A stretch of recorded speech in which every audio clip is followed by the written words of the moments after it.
Oi, gente, tudo bem com vocês? Se esse cachorro parar de latir, a gente começa o nosso vídeo. Amado? Bom, hoje tentei botar um cenáriozinho bonitinho aqui, né?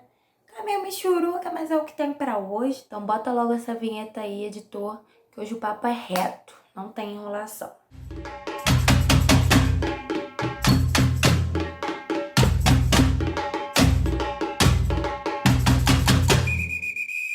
Então, eu não tô aqui pra ficar passando informação da seleção brasileira pra vocês, sabe? Tipo, quantas vezes foi campeã, de quê, artilheira, etc, etc, etc. Na verdade, eu tô aproveitando o link da última reprise da Globo, no último domingo, Dia das Mães. Aliás, mãe, te amo, linda. Pra falar pra vocês o quanto eu acho que a campanha do Brasil no Pan-Americano de 2007 e o jogo, a final, 5-0 em cima dos Estados Unidos, foi um marco na história do futebol feminino. Não venha falar que os Estados Unidos não estavam jogando com a seleção principal, porque no mesmo ano, poucos meses depois, a gente deu de 4 nelas na Copa do Mundo com a seleção principal. Então, desse papinho aqui não cola. Eu quero deixar um recado aqui para aquelas pessoas que vivem falando que futebol feminino é chato. Chato é eu gastar dinheiro para sair da minha casa à noite, dormir tarde, acordar no dia seguinte cedo para ir trabalhar, para ver Botafogo e Avaí no ano passado. Acho que foi um dos piores jogos que eu já vi na minha vida, no estádio, fora dele, qualquer lugar, de profissional, de sub-17, de amador do cacete. Nem no pau-ferro, quando eu vou ver meu namorado e os amigos dele jogarem ali, é uma coisa tão ruim. Chato é você que vive repetindo essa frase. Chato é eu estar numa mesa de bar conversando sobre futebol e aí um homem virar pra mim e falar assim: Você gosta de futebol? Então fala aí o que é impedimento. isso que é chato. No Pan-Americano de 2007, a seleção masculina ela caiu logo na primeira fase. Então os olhos de todos os torcedores eles foram voltados, né? A atenção foi toda voltada para a seleção feminina. E aí, junto com o que as meninas estavam fazendo dentro de campo, deu super certo, né? A Marta amassou naquela final.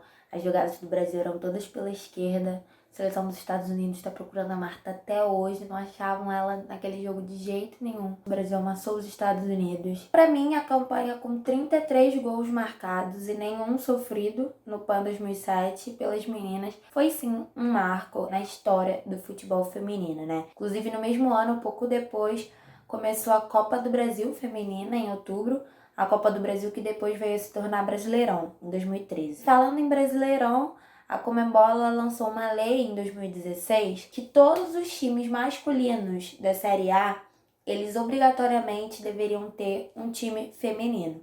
Aqui no Brasil, né, como as coisas são, isso só foi ser cumprido completamente no ano passado, em 2019. E agora, bancando uma de Google rapidinho, das 7 edições do Brasileirão, 6 campeões foram os times paulistas.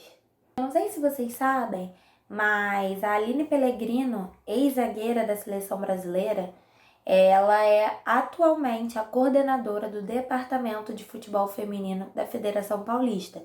Ou seja, uma pessoa que está completamente envolvida, né, com o assunto, que quer fazer aquilo ali dar certo. Acredito que não seja coincidência aí 6 times paulistas serem campeões de 7 edições brasileiras, sendo que a Aline ela é coordenadora desde 2016.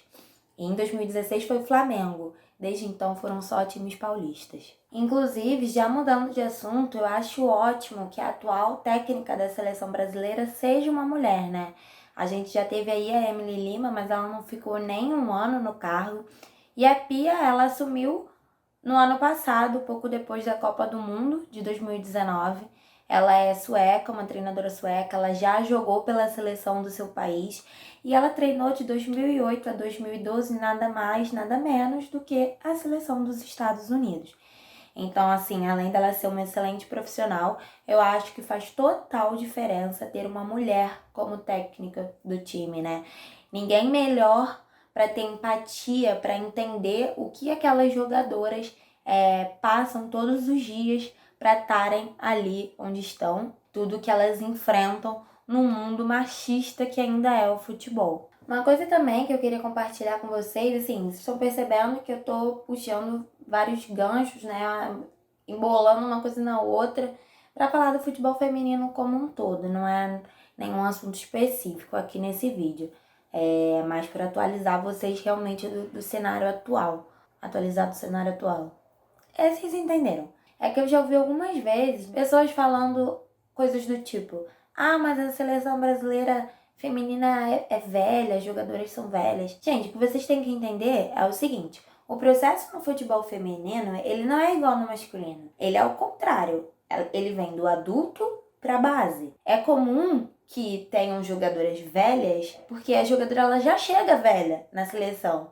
E aí ela é boa, ela vai perdurando. A jogadora da seleção, ela não jogava o sub-13, 15, 17, 20 do seu time e da seleção para depois chegar na seleção principal. Isso não rola no futebol feminino. Então, a partir do momento que tiver o interesse dos dirigentes no geral, das autoridades, para investir no futebol feminino como ele deveria ser, né, valorizado, os clubes começarem a ter infraestrutura, começarem a ter categorias de base, todos eles, essas jogadoras elas vão ser vistas, elas vão ser conhecidas desde novinhas. E além disso, elas vão estar acostumadas a competir, a jogar competições estaduais, nacionais, desde os 13 anos. Então, quando ela chegar na seleção, seja lá com 19, 20, 21 anos, ela já vai estar cascuda, ela já vai saber o que é jogar uma competição. Ela não vai precisar ter 40 anos para ser experiente. E para finalizar, falando literalmente do cenário atual do futebol feminino, agora, durante a pandemia, né, do coronavírus, a CBF, ela disponibilizou R$120 mil para cada clube da Série A e R$50 mil para cada clube da Série B. A maioria desses clubes, tanto da Série A quanto principalmente da Série B, não são nem profissionais, tá, gente? São amadores. Então, assim, a jogadora ela não tem não tem carteira assinada, não tem vínculo contratual com os seus times. E aí, o que aconteceu, né, com esse dinheiro? Muitos dirigentes não passaram para as suas jogadoras. A CBF foi bem clara que esse dinheiro era para pagar as atletas e alguns dirigentes e alguns gestores simplesmente não repassaram esse dinheiro. E justamente por elas não serem, né, contratadas, não terem um vínculo de trabalho, muitas delas ficaram até com medo de denunciar, porque senão elas podem ser desligadas do dia para a noite, né?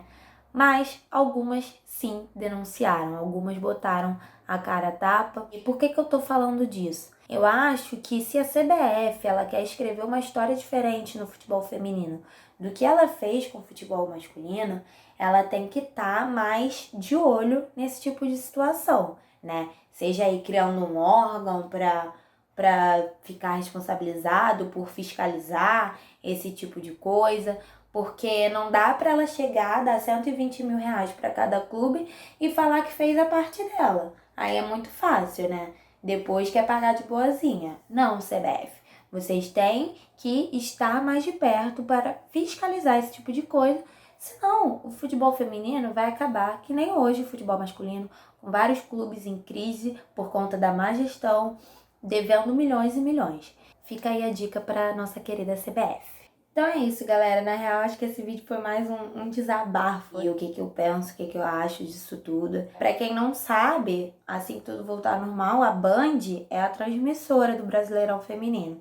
Então não tem mais aquela desculpa de antigamente que eu ouvia as pessoas falarem que é difícil de acompanhar o futebol feminino, né? Vamos sim acompanhar essas meninas, sabe? É literalmente uma luta diária você ser mulher e jogar bola no Brasil. Então eu acredito que elas merecem sim que a gente acompanhe, nós que gostamos de futebol, que a gente acompanhe um pouco mais de perto a jornada delas, né?